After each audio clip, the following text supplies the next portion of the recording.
여러분, 제가 고등학교 때 미션 스쿨을 다녔는데요. 고등학교 2학년 때 성경 시험 문제를 잊지를 못합니다. 당시에 저는 성경 시험은 공부를 하지 않아도 거의 만점을 맞았습니다. 그런데 2학년 기말고사 때 신약 성경의 두 주인공은 누구냐라는 객관식 시험 문제가 있었는데 저는 예수님과 베드로라고 했습니다. 그런데 정답은 예수님과 바울이었습니다.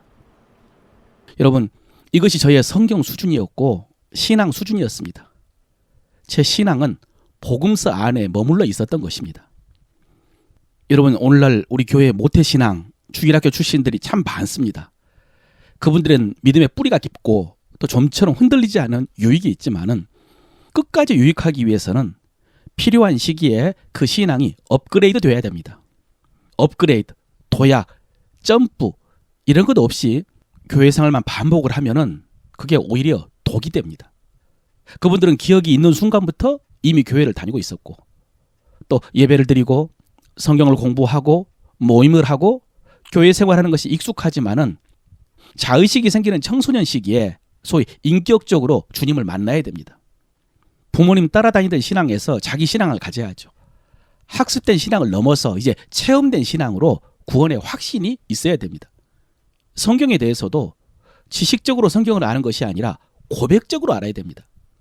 이것을 좀 더 구체적으로 말씀드리면 복음서를 넘어서 서신서에 이르러야 한다라는 것입니다.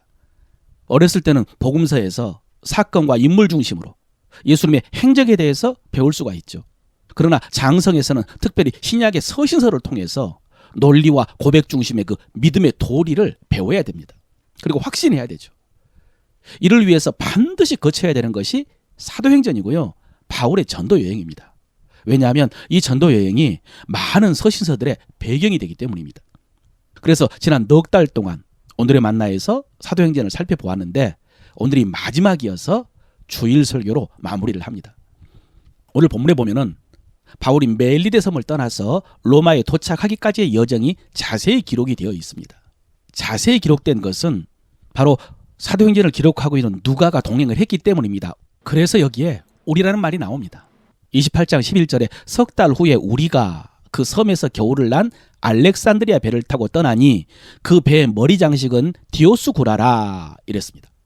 그들이 타고 간 배는 그 섬에서 겨울을 났던 알렉산드리아 배였는데 그 뱃머리에 제우스의 쌍둥이 아들인 디오스구로의 모습이 새겨졌다는 사실도 기록을 하고 있습니다.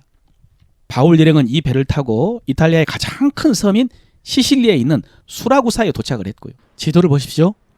3일을 머물다가 다시 배를 타고 드디어 이탈리아 남단 항구인 레기온에 도착을 했고 다시 배를 타고 이튿날 보디올에 도착을 했습니다. 레기온에서 보디올까지가 340km 정도 되는데 남풍이 불어서 하루 만에 도착을 했답니다. 여러분, 이 보디올은 유명한 로마의 도로가 시작되는 곳입니다. 아피아 가도라고요. 세상의 모든 길은 로마로 통한다라는 말이 있지 않습니까? 로마는 세계를 정복하면서 전차가 다닐 수 있는 돌로 된 도로를 만들었습니다.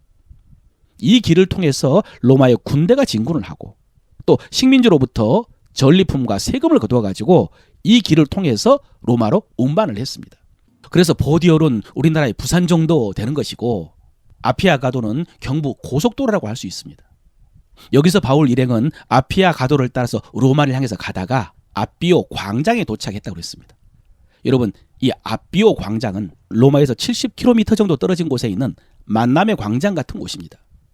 중요한 것은 동방을 정복하고 돌아온 장군들의 개선 행진이 시작된 곳이 바로 이곳입니다. 아비오 광장. 로마의 장군들 중에 가장 처음으로 동방을 정복한 장군이 우리가 잘 아는 폼페이우스 장군입니다. 동방의 왕자라고 했죠. 그 후에 이 폼페이우스와의 대결에서 이긴 사람이 시저로 불리우는 케샤르입니다. 이 케샤르가 브루투스에게 암살을 당한 후에 동방은 안토니우스의 손에 넘어갔습니다. 그런데 이 안토니우스가 이집트의 클레오파트라 여왕에게 빠져가지고 로마를 대적하자 악티움 해전에서 승리를 해가지고 로마 최초의 황제가 된 사람이 케샤르의 양자인 옥타비안 누스죠.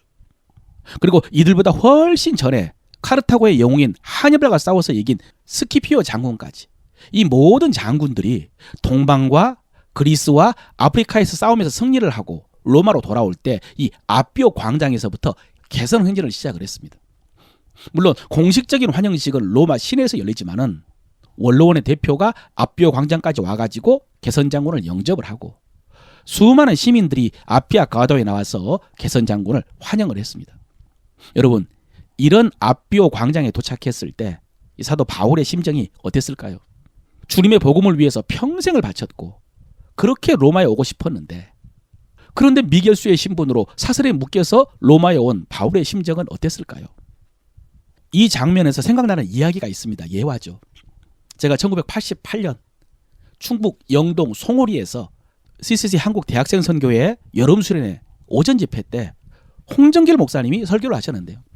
장대비가 쏟아지는 가운데서도 한 사람도 움직이지 않고 설교를 들었습니다. 그런데 그 설교 내용이 하나도 기억이 나지 않는데 이 이야기만 또렷하게 기억이 납니다. 선교지에서 자식과 아내를 다 잃고 은퇴하게 된 노 선교사가 항구에 도착을 했는데 마침 외국 순방을 마치고 돌아온 대통령의 환영 행사 때문에 배 안에서 잠시 대기를 했답니다. 대통령이 배에서 내려서 빨간 카펫 위를 걸어가자 군악대가 연주를 하고 항구에 나오는 수많은 사람들이 환호성을 지르면서 대통령을 환영을 했습니다. 그 모습을 바라보던 노 선교사는 문득 자신의 처지가 초라하다는 생각이 들었습니다. 평생을 선교지에서 선교하다가 돌아오는데 마중 나온 사람 하나 없었기 때문입니다. 그렇게 스스로 서글퍼하면서 하나님을 향한 원망의 마음도 조금 들었는데 그때 이 노 선교사의 마음속에 주의 음성이 들렸습니다. 사랑하는 아들아, 저 군악대 빵빠레가 부러우냐? 네가 천국에 오면 내가 천군 천사의 나팔로 너를 환영해 주마. 저 붉은 카펫이 부러우냐? 네가 천국에 오면 황금 카펫을 깔고 너를 환영해 주마. 저 사람들의 환호가 부러우냐? 네가 천국에 오면 내가 천국 백성을 다 데리고 가서 너를 맞아줄 것이다. 걱정하지 마라. 너는 아직 너의 나라에 온 것이 아니다. 이런 이야기였습니다. 여러분, 아피오 광장에 도착해서 사도 바울이 이런 생각을 했을지 모르겠습니다. 그래서 나중에 로마 감옥에서 빌립보 교회 성도들에게 이렇게 썼을지도 모르겠습니다. 빌립보서 3장 13, 14절이죠. 형제들아, 나는 아직 내가 잡은 줄로 여기지 아니하고 오직 한 일, 즉 뒤에 있는 것은 잊어버리고 앞에 있는 것을 잡으려고 표대를 향하여 그리스도 예수 안에서 하나님이 위에서 부르신 부름의 상을 위하여 달려가노라. 이런 말씀입니다. 이렇게 바울 일행이 아피오 광장에 도착을 했을 때 거기서 바울이 깜짝 놀랐습니다. 오늘 15절이죠. 그곳 형제들이 우리 소식을 듣고 아피오 광장과 트레이스 타베르네까지 맞으러 오니 바울이 그들을 보고 하나님께 감사하고 담대한 마음을 얻으니라. 그랬습니다. 로마 교회 형제들이 바울이 온다는 소식을 어떻게 듣고 거기까지 마중을 나온 것입니다. 그들을 보고 바울이 너무나 좋았다는 것이죠. 너무나 반가웠다는 것이죠. 그리고 너무나 큰 힘이 되었다는 말씀입니다. 여러분, 바울은 지금 황제에게 재판을 받기 위해서 미결수의 신분으로 사슬에 매여서 로마에 왔습니다. 지금 바울의 심정을 비유하자면 마치 목숨 건 경기를 위해서 로마에 도착한 검투사의 심정이었을 것입니다. 하나님이 주신 사명을 따라 왔지만 두려움도 있었을 것입니다. 무슨 일을 만날지 모르니까요. 또 하나 바울이 마음을 졸였던 것이 로마 교회 형제들 때문이었습니다. 여러분, 바울은 지난 3차 전도여행을 마치고 고린도에서 예루살렘으로 출발하면서 로마 교회에 편지를 썼습니다. 그게 로마서죠. 로마 방문에 앞서서 자신을 소개하는 편지를 먼저 보낸 것입니다. 곧 가겠다고. 그런데 예루살렘에서 체포되는 바람에 시간이 많이 지났습니다. 3년이 훌쩍 넘어버렸습니다. 오늘날 같으면 백방로 노력을 해가지고 바울의 소식을 전할 수도 있겠습니다만은 당시에는 쉬운 일이 아니었습니다. 또 곧 온다라고 했던 사람이 3년 넘게 소식이 없으면 오해도 생길 수 있지 않겠습니까? 더구나 바울이 예루살렘으로 갈 때 그에게 연보도 가지고 갔거든요. 그리고 실제로 바울이 이런 일 때문에 오해를 많이 받았습니다. 그러니 로마계의 성도들이 바울을 어떻게 맞아줄지 확신이 없었습니다. 바울에 대한 반대는 유대교뿐만 아니라 교회 안에서도 있었거든요. 이런저런 이유 때문에 로마를 향해서 걸어가는 바울의 마음은 무거웠던 것입니다. 그런데 로마교회 형제들이 아피오 광장까지 바울을 마중 나오고, 그리고 조금 더 갔더니 트레이스 타베르네에도 형제들이 바울을 기다리고 있는 모습을 보고 바울이 안도하고 감사를 한 것입니다. 이 트레이스 타베르네는 개역성경에서는 삼관이라고 해서 세 채 숙소가 있던 곳입니다. 그러니까 형제들이 숙소까지 잡아놓은 것입니다. 바울이 그 형제들을 보면서 감격한 것입니다. 사랑하는 성도 여러분, 우리도 이런 사람이 돼야 됩니다. 이것이 우리의 일입니다. 위로하고 격려하는 일이죠. 여러분, 어쩌면 이 일은 작은 친절일 수 있습니다. 사도 바울이 지금까지 온 천하에 다니면서 복음을 전하는 헌신과 비교해 보면 작은 헌신일 수 있습니다. 여기까지 오면서 죽을 뻔한 고생과 비교하면 작은 일일 수 있습니다. 근데 여러분, 이 작은 친절이 대사도의 마음에 용기를 주었습니다. 로마교회 성도들이 바울을 이렇게 반갑게 맞아주었기 때문에 바울은 비록 미결수의 몸으로 가택 연금을 당했지만은 담대하게 복음을 전할 수가 있었습니다.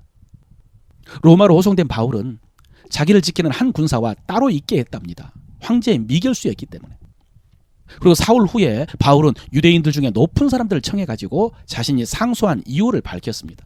자기는 예루살렘에서 율법을 어기지도 않고 죄를 범하지도 않았는데 유대인들이 자기를 로마 사람들에게 넘겨주었고 또 로마 사람들이 신문을 해가지고 죽일 죄를 찾지도 못해서 석방하려고 했는데 유대인들이 반대를 해서 할 수 없이 황제에게 상소를 했다는 것입니다. 그러니까 자기는 동족을 고발할 의도가 없었다는 것이죠. 바울의 말을 들은 유대인 지도자들은 바울에 대해서 유대로부터 편지받은 것도 없고 누가 와서 바울에 대해서 좋지 않게 이야기한 사람도 없었다라고 했습니다. 대신 그들은 이런 말을 했습니다. 오늘 22절입니다. 이에 우리가 너의 사상이 어떠한가 듣고자 하니 이 파에 대해서는 어디서든지 반대를 받는 줄 알기 때문이라 하더라. 예, 그들은 우리가 너의 사상이 어떠한가 듣고자 하노라 라고 했습니다. 여러분, 여러분의 사상은 무엇입니까? 사상이라고 하니까 딱딱하고 어렵게 느껴집니다만은 여러분의 믿음입니다. 호몰로기아, 믿음의 도리죠. 여러분이 믿는 것은 무엇입니까? 여러분 무엇을 믿습니까? 그것을 설명해 줄 수 있겠습니까? 여러분, 오늘 교회에 나오고 예배 드리는 것은 좋은 믿음입니다. 교회에서 함께 교제하고 기도하고 봉사하는 것도 좋은 믿음의 열매입니다. 그런데 여러분, 우리는 내 믿음을 다른 사람에게 소개할 수 있어야 됩니다. 너희 속에 있는 소망에 관한 이유를 묻는 자들에게는 대답할 것을 항상 준비하라고 했습니다. 이것이 복음을 전하는 것입니다. 주님의 명령이고 우리의 사명이죠. 여러분, 다시 여러분이 믿는 믿음의 도리가 무엇이냐라고 물으면 어떻게 대답하시겠습니까? 여러분이 믿는 것을 가르쳐달라라고 하면 무엇을 가르쳐 주시겠습니까? 무엇부터? 바울은 23절입니다. 그들이 유대인들이 날짜를 정하고 그가 유숙하는 집에 많이 오니 바울이 아침부터 저녁까지 강론하여 하나님의 나라를 증언하고 모세의 율법과 선지자의 말을 가지고 예수에 대하여 권하더라 그랬습니다. 바울이 무엇을 전했다고요? 하나님의 나라를 증언하고 예수에 대해서 권하더라 그랬습니다. 여러분, 이것이 바울이 전한 복음인데요. 이것은 유대인들의 오류, 오해에서 시작하는 것입니다. 뒤에 20절에 보면은 내가 이스라엘의 소망으로 이 쇠사슬에 매인 바 되었노라 그랬습니다. 이스라엘의 소망으로. 여러분, 이스라엘의 소망은 다윗의 나라가 회복되는 것입니다. 메시아 대망 사상인데요. 다윗의 후손 메시아가 와가지고 로마 제국을 물리치고 옛날 다윗의 나라 영광을 회복하는 것이 이스라엘의 소망이었습니다. 그런데 바울은 그것이 오류라는 것입니다. 하나님의 말씀을 잘못 알고 있다는 것입니다. 하나님께서는 다윗의 후손이 다스리는 다윗의 나라를 회복시키는 것이 아니라 하나님이 다스리시는 하나님의 나라를 회복시킨다고 하셨고, 로마 제국을 물리치는 것이 아니라 마귀의 세력을 물리치시는 것이고, 이 모든 것을 하나님이 십자가를 지심으로 이루신다고요. 그 모든 것이 율법과 선지서에 기록이 되어 있다고. 여러분, 이것이 바울이 전한 복음이고 이것이 바울이 유대인들에게 복음을 전하는 방식이었습니다. 말씀을 강론하는 것이죠. 그리고 이것이 예수님께서 제자들에게 가르쳐 주신 복음입니다. 말씀을 일일이 찾아가면서. 그런데 여러분, 오늘날 우리가 이와 똑같이 복음을 전할 수는 없습니다. 왜냐하면 당시의 유대인들은 다들 성경을 알고 있었지만 오늘날 불신자들은 성경을 모르거든요. 물론 교회를 다니는 교인들 중에도 이 복음을 제대로 알지 못하는 사람들이 있습니다.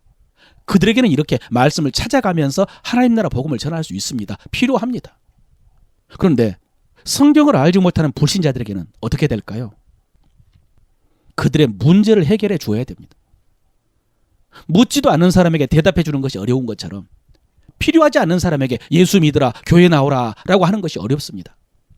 그런데 여러분, 인간의 모든 문제의 근본 원인은 죄의 문제이고 그 배후에 마귀의 세력이 역사하고 있기 때문에 모든 사람들에게는 스스로 해결하지 못하는 문제가 반드시 있습니다. 마음의 문제, 건강의 문제, 관계의 문제, 거기에다가 경제적인 문제, 영적인 문제들까지 스스로 해결할 수 없는 문제가 분명히 있습니다. 우리가 그 문제를 해결해 줘야 됩니다. 해결하는 길이 있다는 말씀을 전해줘야 됩니다. 주님께서 십자가에서 우리 죄를 다 사하셨고요. 그래서 마귀의 권세를 이기셨고요. 그래서 그 모든 문제를 해결하셨다는 것이 우리의 복음이거든요. 하나님이 우리를 이렇게 독생자를 주실 만큼 사랑하신다는 것이 우리의 복음이거든요. 우리는 그렇게 존귀하고 특별하다는 것이 우리의 복음이거든요. 그래서 누구든지 그리스도 안에 있으면 새로운 피조물이라고. 이전 것은 지나갔으니 보라 새 것이 되었도다. 여러분 이것이 우리의 복음이거든요. 그래서 여러분 우리가 먼저 이 복음의 능력을 믿어야 됩니다. 믿어야 전할 수 있습니다. 체험해야 됩니다. 체험해야 전할 수 있습니다. 믿음의 능력, 예수 이름의 능력, 보혈의 능력, 기도와 말씀의 능력, 성령의 능력을 알고 믿고 체험해야 됩니다. 그리고 그 믿음으로 기도해주고 말씀 전해주고 권면하고 귀신을 대적하고 손을 얹어 안수하고 사랑으로 섬기고 그리고 초청해야 됩니다. 여러분 이를 위해서 우리에게 필요한 것이 무엇일까요? 우리가 어떻게 해야 될까요? 오늘 30절, 31절 마지막 절입니다. 바울이 온 이태를 자기 셋집에 머물면서 자기에게 오는 사람을 다 영접하고 하나님의 나라를 전파하며 주 예수 그리스도에 관한 모든 것을 담대하게 거침없이 가르치더라. 아멘. 이 말씀 중에 담대하게 거침없이, 이것이 오늘 주신 하나님의 말씀입니다. 담대하게 거침없이 기도해주고 말씀을 전해주고 권면하고 귀신을 대적하고 초청하라는 것입니다. 담대하게 거침없이. 여러분 방금 읽은 말씀이 사도행전의 마지막 말씀인데요. 보면 애매하게 끝납니다. 하나님의 나라를 전파하며 주 예수 그리스도에 관한 모든 것을 담대하게 거침없이 가르치더라. 끝. 이렇습니다. 그래서 목사님들이 이런 말씀을 전하죠. 사도행전 29장은 이제 우리가 써야 된다고. 우리는 지금 사도행전 29장을 쓰고 있다고. 예, 맞습니다. 여러분 그 사도행전 29장을 우리가 어떻게 써야 될까요? 어떻게 해요? 담대하게 거침없이입니다. 담대하게 거침없이 기도하고 권면하고 대적하고 초청하면서 하나님의 나라를 전파해야 됩니다. 여러분 결과는 우리 책임이 아닙니다. 그러니 담대하게 거침없이 전파해야 됩니다. 오늘 본문에 보면 바울이 2년 동안 셋집에서 성경을 강론하며 복음을 전했습니다. 그 결과가 어떻게 됐을까요? 24절인데요. 그 말을 믿는 사람도 있고 믿지 아니하는 사람도 있어 그랬습니다. 맞습니다, 여러분. 복음을 전하면 믿는 사람도 있고 믿지 않은 사람도 있습니다. 반드시. 하나님이 택하신 사람은 마음을 열어서 믿고 그들에게는 성령의 역사도 나타납니다. 그러나 거부하고 믿지 않은 사람도 반드시 있습니다. 여러분 그것은요 성령의 역사하고 하나님의 뜻입니다. 그러므로 결과에 신경 쓰지 말고 담대하고 거침없이 기도하고 권면하고 대적하고 사랑으로 섬기면서 초청하면서요 하나님의 나라 복음을 전하시길 바랍니다. 오늘 사도행전 마지막 장에는 바울이 2년 동안 셋집에 머물면서 복음을 전했다라고 기록이 되어 있습니다. 여러분 억울하게 고소돼가지고 황제에게 재판받기 위해서 그 고생을 해서 로마에 왔는데 2년 넘게 재판을 받지를 못했습니다. 이게 뭡니까? 그런데 여러분 그 긴 시간 동안 바울은 허송세월한 것이 아니라 로마 감옥에서 편지를 썼습니다. 에베소서, 빌립보서, 골로새서, 빌레몬서 이 편지를 썼습니다. 이 편지가 오늘날 우리에게 성경이 돼가지고 수많은 영혼들을 구원하고 하나님의 뜻을 이루고 있습니다. 여러분 이것은 항상 하나님의 원리입니다. 우리 눈에는 정말로 이해할 수 없는 일, 억울한 일, 불합리한 일, 불의한 일이 일어난 것 같지만 그런 하나님께서는 그 속에서 우리가 알지 못하는 더 오묘한 하나님의 역사를 이루십니다. 여러분 최근에 우리나라 정치인들이나 세계적인 정치 지도자들을 보면서 분노를 느낀 적이 있습니까? 화가 난 적이 있습니까? 그런데 여러분 하나님께서는 그런 사람들을 통해서 정의로운 사람이 이루지 못하는 하나님의 역사를 이루십니다. 그러니까 여러분 너무 사람만 보면서 분노하거나 낙심하지 마시길 바랍니다. 그 배후에서 이루시는 하나님의 역사를 기대하십시오. 그 후에 바울은 재판을 받고 무죄 선고를 받았다고 합니다. 당연하죠. 그래서 감옥에서 나와서 그렇게 꿈꾸던 서바나 스페인까지 복음을 전했다고 합니다. 그 후에 그가 세운 교회들을 순회하면서 복음을 전하고 형제들을 굳게 했습니다. 그때 쓴 디모데 전서나 디도서에 보면은 그때 바울의 동선을 조금은 알 수가 있습니다. 그러다가 바울은 다시 체포되었습니다. 로마에 대화재가 발생했을 때 네로가 그 성난 민심을 기독교인들에게도 돌렸습니다. 그때 수많은 성도들이 붙잡혀서 순교를 당했습니다. 그때 바울도 기독교 지도자로 체포돼서 감옥에 갇혔습니다. 거기서 순교를 앞두고 마지막으로 쓴 편지가 디모데 후서입니다. 설교를 마무리합니다. 오스 스위치라고 하는 일본인 의사가 말기암 환자를 돌보는 호스피스 사역을 하면서 1000명이 넘는 환자들을 경험을 했는데 하나같이 죽기 전에 후회하면서 죽더랍니다. 그래서 그 후회들을 들어봤더니 공통적인 후회가 많았습니다.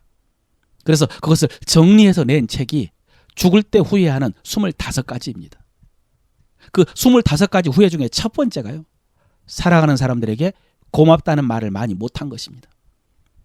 또 좀 더 겸손했더라면, 감정에 휘둘리지 않았더라면, 죽도록 일만 하지 말 것을, 가고 싶은 곳에 여행을 많이 다녔더라면, 건강을 좀 더 소중히 여겼더라면, 담배를 좀 일찍 끊었더라면, 유언장을 미리 써놓았더라면, 이런 후회가 있는데, 여러분 마지막 25번째가 뭐냐면 신의 가르침을 알았더라면입니다. 예, 하나님의 뜻을 알았더라면 이게 되겠죠. 그런데 사도 바울이 마지막으로 남긴 말씀은 이것입니다. 디모데 후서 4장 6절 이하입니다. 우리가 잘 아는 말씀입니다. 전제와 같이 내가 벌써 부어지고 나의 떠날 시각이 가까웠도다. 나는 선한 싸움을 싸우고 나의 달려갈 길을 마치고 믿음을 지켰으니 이제 후로는 나를 위하여 의의 면류관이 예비되었으므로 주곧 의로우신 재판장이 그날에 내게 주실 것이며 내게만 아니라 주의 나타나심을 사모하는 모든 자에게도니라. 여러분 바울은 아무 후회 없는 삶을 살았습니다. 하나님의 뜻을 알고 그 뜻을 위해서 평생을 살았기 때문입니다. 그리고 그 달려갈 길을 마쳤기 때문입니다. 여러분도 작은 바울처럼 선한 싸움을 싸우고 달려갈 길을 달려가면서 사명 감당하시기를 바랍니다. 그래서 죽음을 눈앞에 두고 아무 후회 없이, 두려움도 없이 주님이 주실 면류관을 소망하면서 기쁨으로 주 앞에 나아가시기를 바랍니다. 이를 위해 담대하고 거침없이 사람들의 문제를 해결해 주면서 하나님 나라 복음을 전하는 여러분 되시기를 바랍니다.